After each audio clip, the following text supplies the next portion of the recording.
तवज्जो से सुनना, वाकयात आपने बहुत सुने होंगे और ये भी कई बार सुना होगा, लेकिन शायद के उतर जाए तेरे दिल में मेरी बात। 3 दिन हो गए, शहर मदीना की गलियां सूनी, सहाबा मस्जिद नबवी में आते दिल नहीं लगता है।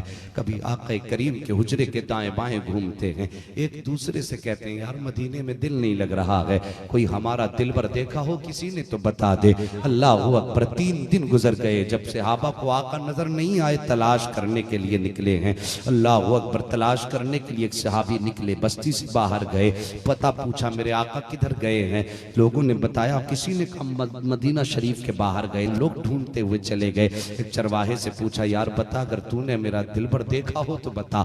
उसने कहा कौन है दिलबर? तो सहाबा अर्ज करते हैं हमारे दिलबर की पहचान ये है, चलता है तो रहमतें कुर्बान होती हैं, बोलता है तो लबों से फूल झड़ा करते हैं, नजरें उठती हैं तो करम की बरसात होती है। उसने कहा यार तुम क्या कह रहे हो, ऐसा शख्स मैंने देखा तो नहीं है, लेकिन इतना जरूर पता है कि आज 3 दिन हो गए हैं, सामने वाली पहाड़ी में कोई शख्स है जो बड़े दर्द के साथ रो रहा है। आज 3 दिन हो गए हैं, सुबह को मैं आता हूँ, मेरी बकरियां मेरे साथ आती हैं, लेकिन उसके दर्द का आलम यह होता है कि बकरियां चरना छोड़ देती हैं और उसी के गम में शरीक हो जाती हैं। यार मैं तुमसे पूछना चाहता हूँ, बकरियां जानवर होकर के नबी के गम में शरीक हो सकती हैं, हम इंसान होकर के नबी के गम में शरीक नहीं हो सकते हैं, अशरफुल मखलूकात होकर नबी के गम में शरीक नहीं हो सकते हैं, तो फिर मकसद क्या है जीने का, जरूरत क्या है ऐसी जिंदगी की? कहीं डूब के मर जाना चाहिए। अगर आका के दर्द में शरीक नहीं हो सकते हो तो फिर जीने का अधिकार भी नहीं है।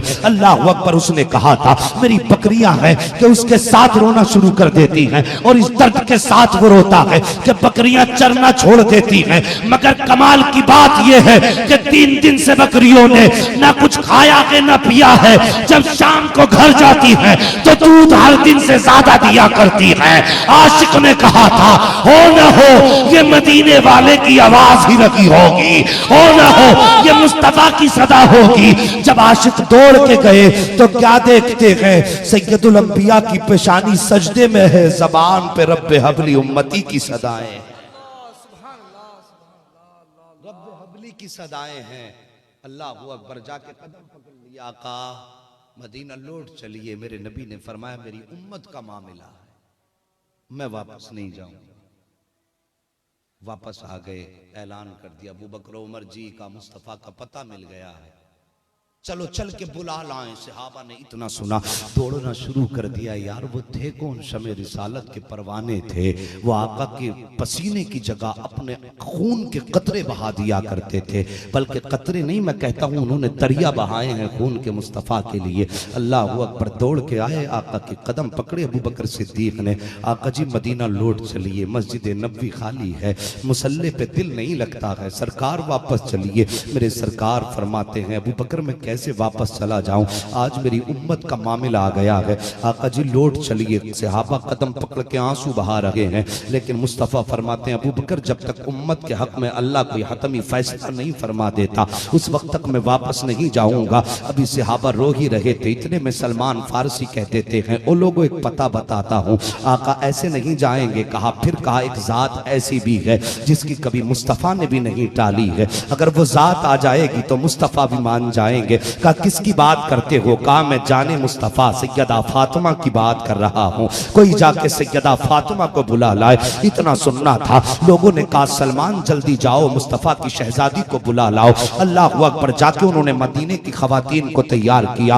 वो सहाबा इकराम की बेटियां बीवियां उठी हैं, सैयदा के दरवाजे पे दस्तक दी है। अंदर से आवाज आई मंदक कलबाब, दरवाजा किसने बचाया है? खवातीन कहती हैं सैयदा हम आए हैं। हजरत फातिमा ने दरवाजा खोला। का कैसे आना हुआ है? का तुम्हारे बाबा का पता मिल गया है। इतना सुनना था। सैयदा की आंखें बरसने लग जाती हैं। कहाँ है मेरे बाबा? कहा वो पहाड़ी के अंदर आंसू बहा रहे हैं। आज 3 दिन हो गए हैं, जहां मुस्तफा का सर रखा हुआ है वो पत्थर भी आंसुओं से तर हो चुका है, वापस आने की राजी नहीं है।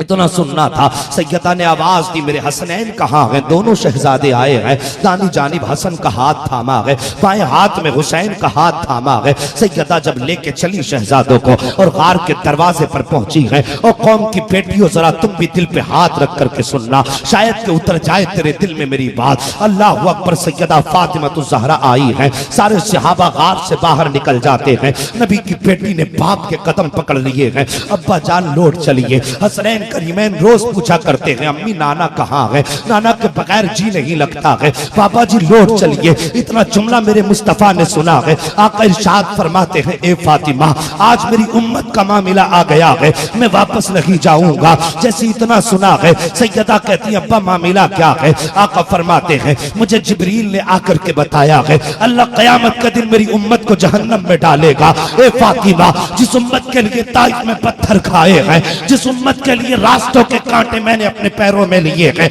अगर वो उम्मत कट के जहन्नम में गिरेगी तो मोहम्मद कैसे गवारा करेगा? ए फातिमा, आज उसी उम्मत का मामला है। इतना सुनना था, सैयदा ने इमाम हसन का हाथ पकड़ा है, मुस्तफा के सामने पेश किया है। अब्बा जान देखो, यही वही हसन है जिसकी पैदाइश पे आपने कहा था, ए फातिमा जब ये जवान हो जाएगा, इसकी जिंदगी में एक दौर ऐसा आएगा, मेरी उम्मत इसको जहर पिला करके शहीद करेगी, इसके कलेजे के टुकड़े हो के निकलेंगे। इतना सुनना था। सैयदा कहती है, बाजान आज फातिमा वादा करती है कि अगर कयामत के दिन उम्मत नहीं बख्शी जाएगी तो मैं हसन का कुर्ता लूंगी, उम्मत की नेकियों के पल्ले में रख दूंगी। आका फरमाते हैं, फातिमा अगर उम्मत तब भी न बख्शी गई फिर क्या करोगी? अर्ज करती है, बाबा ये दूसरा नवासा हुसैन है जिसके लिए आपने कहा था इसे 3 दिन का प्यासा करबला में शहीद किया जाएगा। अब्बा इसी हुसैन का खून आलूदा कुर्ता लूंगी, उम्मत के नेकियों के पल्ले में रख दूंगी। आका फरमाते हैं, ए फातिमा अगर उम्मत तब भी न बख्शी गई फिर क्या करोगी? इतना सुनना था। आवाज दे के कहती है, अली अंदर आ जाओ। अब अली अंदर आए हैं। ए फातिमा क्या हुक्म है? काली जाओ अबू बकर से वादा लो। कौन सा वादा? कि उनसे ये वादा लो कि जब तक मेरी मुस्तफा की उम्मत का एक भी बूढ़ा बख्शा ना जाए उस वक्त तक तुम जन्नत में कदम नहीं रखोगे। अली ने अबू बकर से वादा लिया है। हजरत फातिमा ने फिर कहा था, अली अब अपना हाथ मेरे हाथ पे रख दो। अली ने अपना हाथ सैयदा के हाथ पे रखा था और कहा था, फातिमा क्या कहना चाहती हो? काला अली वादा करो कि तुम उस वक्त तक जन्नत में नहीं जाओगे जब तक मुस्तफा की उम्मत का एक भी जवान बाकी रह जाएगा। जैसे इतना कहा है, उसके बाद सैयदा कहती है, अली मैं वादा करती हूँ मैं उस वक्त तक जन्नत में नहीं जाऊंगी जब तक आका की उम्मत की एक भी बेटी जन्नत से बाहर रह जाए। फातिमा उम्मत तब भी न बख्शी गई फिर क्या करोगी? अल्लाह अकबर। अब जरा कलेजा थाम के बैठना, अब मेरी बात को दिल से सुनना। जैसे इतनी बात मेरे नबी ने फरमाई है, सैयदा की चीख निकल जाती है। सैयदा फातिमा तो ज़हरा कहती हैं, अब्बा फिर भी उम्मत नहीं बख्शी जाएगी। मेरे नबी फरमाते हैं, फातिमा वो बड़ा बेनियाज है, अगर चाहेगा तो कबूल कर लेगा नवासों की कुर्बानी और अगर नहीं चाहेगा तो मुंह पे मार देगा, वो बड़ा बेनियाज है। अल्लाह अकबर। जैसे इतना कहा है, सैयदा कहती हैं, अब्बा जी आप सजदे से सर कब तक नहीं उठाओगे? जैसे इतना जुमला सुना है, आका फरमाते हैं, फातिमा जब तक उम्मत के हक में रब फैसला नहीं फरमाएगा तब तक मैं सजदे से सर नहीं उठाऊंगा। इतना सुनना था। सैयदा कहती हैं, अब्बा जान ठीक है, आप भी सजदे में सर रखिए। अब आपकी फातिमा भी सजदे में सर रखने जा रही है। जब तक आप सर नहीं उठाएंगे तब तक फातिमा भी सर नहीं उठाएगी। अभी इतना कहा था, रब ने फरमाया, जिब्रील अर्ज करते जी रब्बे जलील कहा हो? आले परवरदिगार मैं सिदरतुल मुंतहा पे हूँ। रब ने फरमाया, जिब्रील ये सिदरतुल मुंतहा पे बैठने का वक्त नहीं है, जा महबूब की बारगाह में चला जा और जाके कह दे, ए आका आज बेटी सवाली बन के आई है और बेटियों को खाली हाथ नहीं लौटाया जाता है। ए मुस्तफा रब फरमाता है, महबूब सजदे से सर उठा ले और सुन ले, कयामत के दिन जन्नत भी तेरी होगी, उम्मत भी तेरी होगी। इशारा करना तेरा काम, जन्नत